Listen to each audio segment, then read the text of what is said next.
এখান থেকে যত দূর চোখ যাচ্ছে তত দূরই শুধু সর্ষের ফুল। চারিদিকে হলুদ আর হলুদ, দেখো কি সুন্দর লাগছে। তার উপরে রয়েছে পড়ন্তু বিকেল বেলা, আরো বেশি সুন্দর হয়ে গেছে দৃশ্যটা।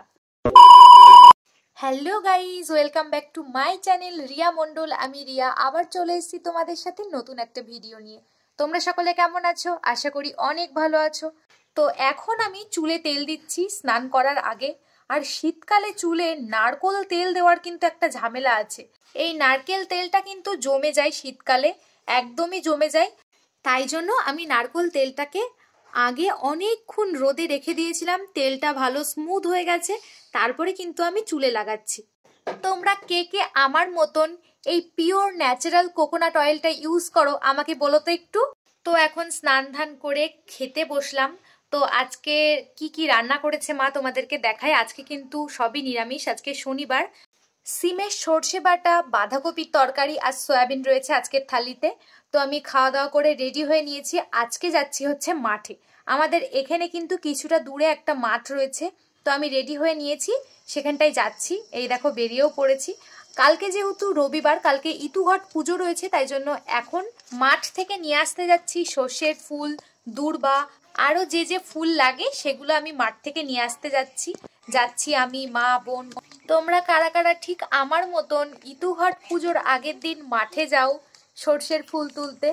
এই দেখো এখানটায় কুমড়ো চাষ হয়েছে, দেখো কতটা জুড়ে কুমড়ো চাষ হয়েছে দেখো। আর এখানটায় দেখো এর ভিতরে না অনেক মূলোর ফুল ফুটে রয়েছে। তো ওই যে লোকটা তুলছে এটা হচ্ছে ওনার জমি, ওনাকে বললাম, তা উনি আমাদেরকে কয়েকটা মূলোর ফুল তুলে দিচ্ছে। দেখো আর কত বক উড়ে যাচ্ছে দেখো দূরে দেখো। এখন তো আমাদের চারিপাশের পরিবেশ থেকে সবুজ প্রায় বিলুপ্ত, কিন্তু এই মাঠের এই দিকটাতে আসলে কিন্তু খুব ভালো লাগে, মানে পুরো ফ্রেশ লাগে বিকেলের দিকে মাঠ ঘুরতে এলে। এত সুন্দর চারিদিকে সবুজ আর সবুজ। এদিকটাতে মা আর বোন দূর্বা তুলছে, আর এদিকটাতে দেখো কত বক উড়ে উড়ে বেড়াচ্ছে, স্বাধীনভাবে উড়ছে। তো আমি সামনের দিকে এগিয়ে যাচ্ছি, মাও সামনের দিকে যাচ্ছে। সর্ষের ফুল তুলতে হবে, মূলোর ফুল তো হলো, এবার সর্ষের ফুল তুলতে হবে। এদিকটা দিয়ে যত দূর চোখ যাচ্ছে তত দূর কিন্তু পুরো হলুদ আর হলুদ। শীতকালের এইগুলো কিন্তু খুব ভালো লাগে। আগে যখন আমি ছোট ছিলাম তখন আমাদের টিচাররা এইরকম সর্ষের ফুলের ক্ষেতের আশেপাশে পিকনিক করাতে নিয়ে আসতো। সেই সময়গুলো কি সুন্দর ছিল। কিন্তু এখন আর সর্ষের ক্ষেতের আশেপাশে কেউ পিকনিক করতেই আসে না। তো দেখো কি সুন্দর লাগছে, চারিদিকটা সর্ষের ফুলে ভরে গেছে।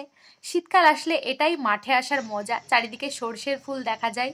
দেখো কি সুন্দর নকনক করছে ফুলগুলো। তো আমাদের কয়েকটা সর্ষের ফুল তোলা হয়ে গেছে।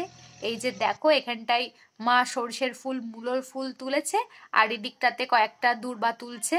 তোমাদের এই পুজোতে কি কি ফুল লাগে তোমরা একটু জানিও তো। আমাদের কিন্তু অনেক রকম ফুল লাগে। তো এদিকটাতে দেখো মা দুব্ব তোলা হয়ে গেছে। এবার আমরা বাড়ির দিকে যাচ্ছি, কিন্তু আরো একটা ফুল তোলা হয়নি, সেটা হচ্ছে কলমির ফুল। এই দেখো বোন কলমির ফুলও তুলে নিয়েছে, 3 রকম ফুল পুরো কমপ্লিট হয়ে গেছে। তো আমি বাড়ি চলে এসেছি, এখনই বাড়ি এলাম মাঠ থেকে। তো এখন বাজে 5টা, প্রায় সন্ধ্যা লেগে এসেছে। তো এখন সন্ধ্যার প্রস্তুতি করব। তো মা দেখো কালকে যেসব জিনিসপত্র লাগবে সেগুলো আজকেই কিনে নিয়ে এসছে। এ দেখো এটা হচ্ছে চালের গুঁড়ো, কালকে কিন্তু মুঠে খেতে হয় আমাদের, এটা নিয়ম, তাই জন্য চালের গুঁড়ো। আর এটা হচ্ছে আতপ চাল কিনে নিয়ে এসেছে, কালকে আতপ চালের ভাত খেতে হয় আমাদের, এটাও নিয়মের মধ্যে পড়ে। তো সন্ধে লেগে গেছে, এখন সন্ধে 6টা বাজে। আর সন্ধ্যের খাবার নিয়ে বসে পড়েছি। চা মুড়ি ছিল আর ছিল মিষ্টি।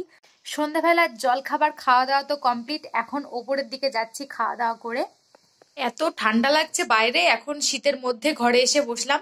এখন ঘরে বসে বসে একটু ফোন দেখে নি। এই দেখো লেপের মধ্যে ঢুকে পড়েছি, এত ঠান্ডা লাগছে। সন্ধেবেলার জল খাবার তো কমপ্লিট, চা মুড়ি মিষ্টি। তো এখন যতক্ষণ না খিদে পাবে রাত্রের খাওয়ার আগে পর্যন্ত এখানেই বসে থাকবো। তারপর নিচে গিয়ে রাত্রের খাবার খাবো, আবার উপরে চলে আসবো। এত ঠান্ডা আর বাইরে বেরোনো যাচ্ছে না।